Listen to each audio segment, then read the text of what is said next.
Welcome to the Learning Pines YouTube. We hope this video helps.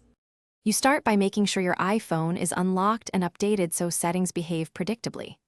Open Settings now, then tap Personal Hotspot or go Cellular, then Personal Hotspot if not visible. You need a new Wi-Fi password ready, between 8 and 63 characters, so choose a memorable but strong combination of letters and numbers.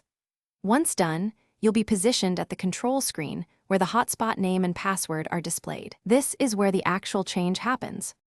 Now you edit the password directly. Tap the Wi-Fi password field and the keyboard appears.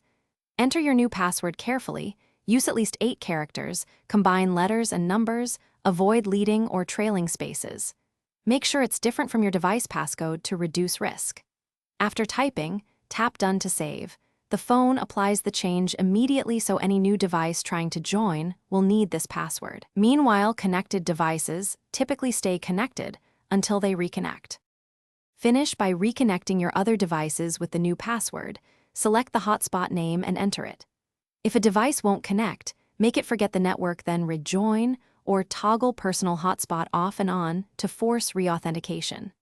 If problems persist, restart your iPhone to clear transient issues and confirm cellular data and carrier settings are active.